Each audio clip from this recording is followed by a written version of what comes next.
Kadapa YSR press club నందు హాజరైనటువంటి media మిత్రులందరికీ కూడా నా యొక్క ధన్యవాదాలు తెలుపుకుంటున్నాను.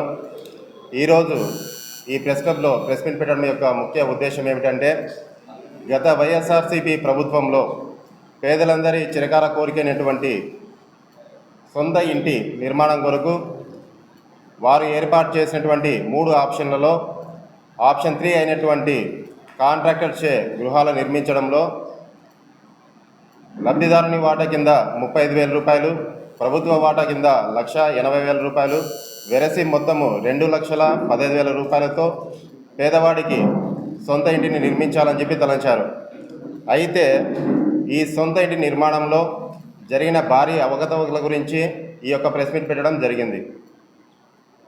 ప్రభుత్వము 1 నవంబర్ 2022వ తారీఖున డ్వాక్రా సంఘాలకు ఎస్హెచ్జి లోన్లు ఇప్పించి లబ్ధిదారులకు 35,000 రూపాయలను అందించాలని చెప్పి నిర్ణయించారు.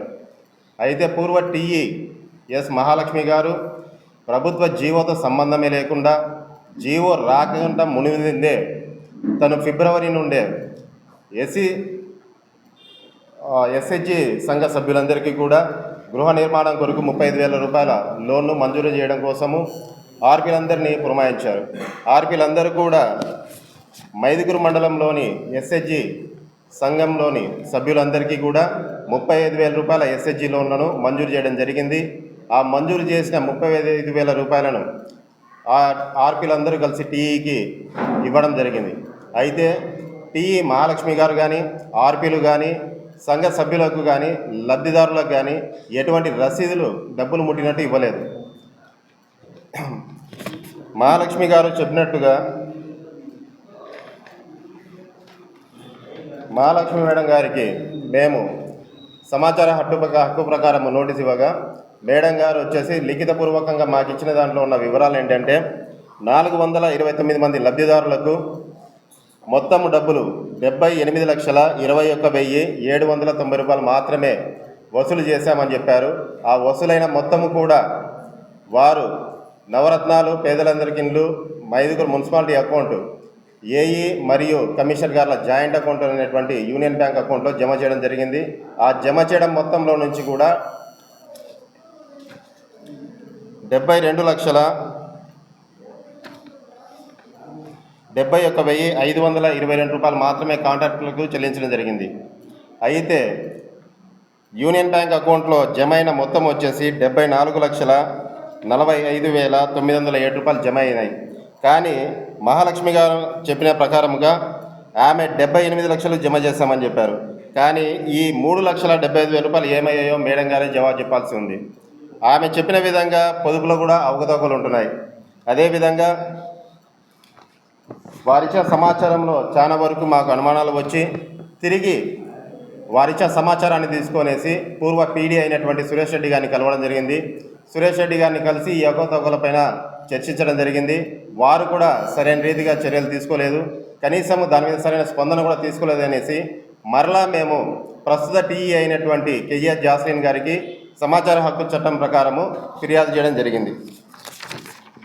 సమాచార హక్కు చట్టం ప్రకారం ఫిర్యాదు చేయగా మైదుకూరు డ్వాక్రా ఆఫీస్లో ఎటువంటి సమాచారం లేకపోవడంతో కేజీఆర్ జాస్లిన్ గారు ఆర్పీలు అయినటువంటి 38 మంది నుండి సమాచారాన్ని సేకరించారు.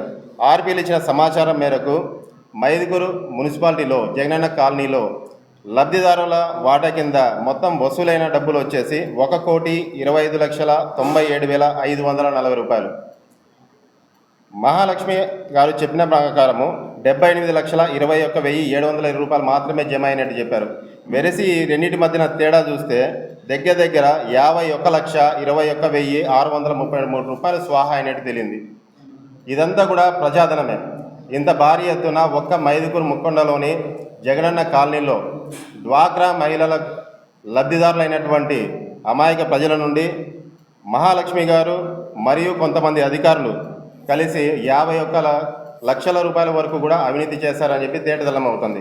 ఇవన్నీ కూడా వారు ఆర్పీ మాకు ఆర్టీఐ ద్వారా ఇచ్చిన సమాచార హక్కు చట్టం ప్రకారమే ఉంటున్నది. బ్యాంక్ స్టేట్మెంట్ కూడా మొదటి నుంచి చివరి వరకు బ్యాంక్ స్టేట్మెంట్ ఉంటుంది. ఈ బ్యాంక్ స్టేట్మెంట్లో కూడా మనకు జమైన మొత్తం చూసుకుంటే కేవలము 74 లక్షలు మాత్రమే జమ అయినాయి. ఆర్పీలు మొత్తం వసూలు చేసినది 1,25,97,540 రూపాయలు ఉంటే బ్యాంకులో జమ చేసిన మొత్తానికి కానీ మహాలక్ష్మి మేడం గారు వసూలు చేసిన మొత్తానికి కానీ ఎక్కడ కూడా సంబంధం లేకుండా ఉన్నది.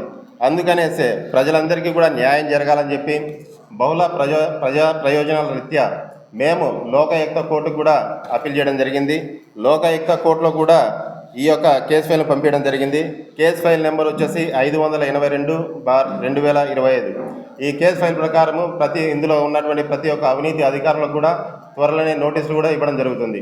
కాబట్టి ప్రజలందరూ కూడా నేను పోరాటం చేసిన ఈ అవినీతి పైన కూడా సహకరించి మీ వంతు బాధ్యతగా ఈ నెల 24, 25, 26వ తేదీలలో మైదుకూరు ప్రొద్దుటూరు రోడ్లో నుండి A1 Suresh mini function hall నందు ప్రజలందరినీ సమకూర్చడం జరుగుతుంది. కావున ప్రజలందరూ కూడా 24, 25, 26వ తేదీలో ప్రొద్దుటూరు రోడ్లోని A1 Suresh mini function hall నందు హాజరయ్యి మాకు సహకరించి ఈ అవినీతి పైన పోరాటం చేసేందుకు సిద్ధపడతారని చెప్పి ఆశిస్తున్నాము.